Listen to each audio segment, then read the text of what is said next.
La temática del suicidio médicamente asistido debe ser analizada desde la perspectiva del derecho a morir dignamente.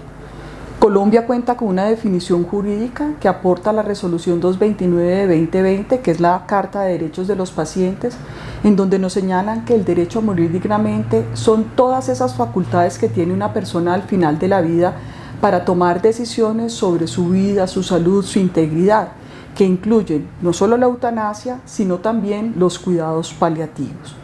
El derecho a morir dignamente implica entonces poder decidir al final de la vida en dónde quiero morir, quién quiero que me represente, si quiero o no quiero cuidados paliativos.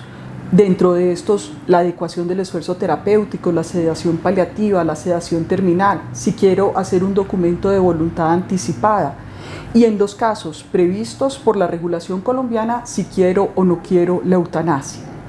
Hasta ayer, el suicidio asistido, que es un delito descrito en el Código Penal, no estaba despenalizado. De ahí que esa definición de derecho a morir dignamente que tenemos en la Carta de Derechos no lo incluyera como una de las facultades que tienen las personas al final de la vida. La Ley 599 del 2000, por la cual se expide el Código Penal, contempla dos delitos relacionados con la temática del derecho a morir dignamente.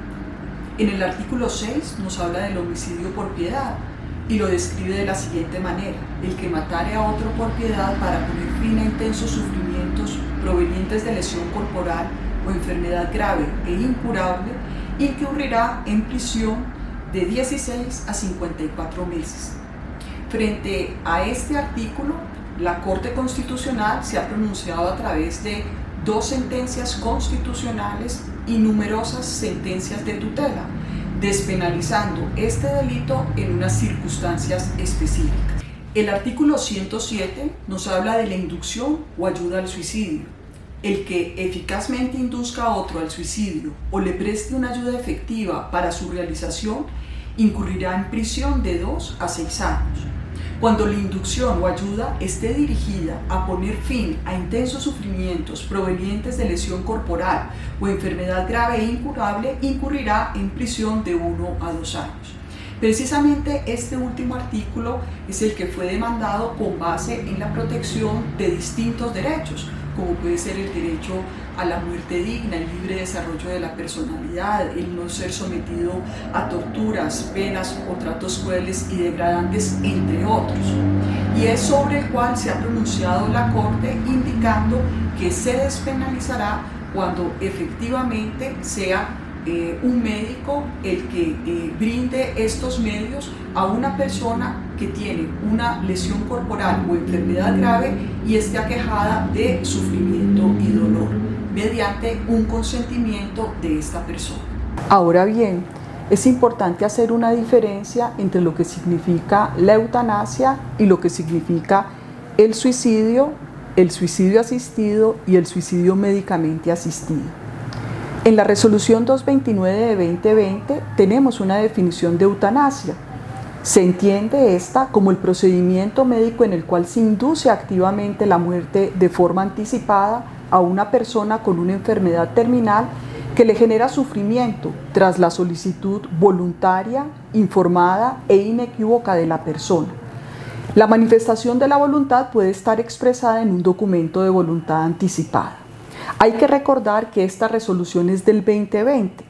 Posteriormente habría un pronunciamiento de la Corte Constitucional en la sentencia 233 de 2021, en donde indica que se amplía no solo de enfermos en fase terminal, sino también aquellas personas que tienen lesión corporal o enfermedad grave que le produce intenso sufrimiento y dolor. En la regulación colombiana no tenemos definiciones como tal de suicidio, suicidio asistido, suicidio médicamente asistido. Por eso voy a recurrir a aquellas que se utilizan en la literatura. El suicidio se entiende como cuando una persona se quita la vida. El suicidio asistido se entiende como cuando una persona ofrece el conocimiento o los medios para que una persona se quite la vida. Y el suicidio médicamente asistido es cuando es un médico el que brinda el conocimiento o los medios para que una persona se quite la vida. En ese orden de ideas, la diferencia entre eutanasia y suicidio médicamente asistido, la temática a la que se ha referido la Corte Constitucional, es precisamente que en la eutanasia el sujeto activo es un médico que aplica un medicamento y anticipa la muerte del paciente. En el caso del suicidio médicamente asistido, el médico provee el conocimiento o los medios para que una persona se quite la vida. Colombia ha sido líder en la temática del derecho a morir dignamente y ha tenido una evolución histórica desde la sentencia del magistrado Carlos Gaviria en 1997. Pero hay que entender que el derecho a morir dignamente es un haz de facultades, que incluye, como ya lo mencionamos, los cuidados paliativos, la adecuación del esfuerzo terapéutico, el rechazo terapéutico, la eutanasia, y a partir de la sentencia de la Corte incluirá también el suicidio médicamente asistido. ¿Qué preocupaciones hay al respecto?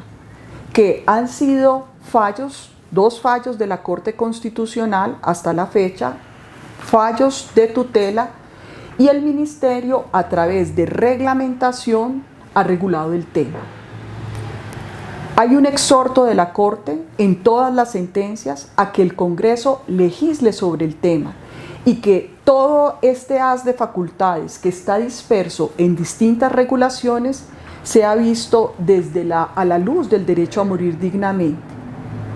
Otra preocupación que tenemos es que la gran mayoría de personas, para ejercer el derecho a morir dignamente, seguramente van a optar por los cuidados paliativos o por el rechazo terapéutico o por la adecuación del esfuerzo terapéutico, más que por la eutanasia o el suicidio médicamente asistido.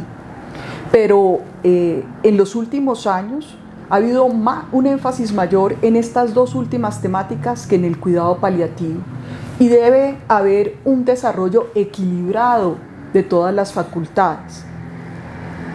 El tercer interrogante que debemos tener frente a este tema es que hemos visto que la Corte profiere una sentencia, las personas con base en esta sentencia empiezan a pedir que se proteja su derecho, pero el desarrollo regulatorio se toma un tiempo. Por ejemplo, todavía no se ha actualizado la regulación frente a eutanasia y todavía tenemos textos, resoluciones que nos hablan únicamente de enfermedad en fase terminal.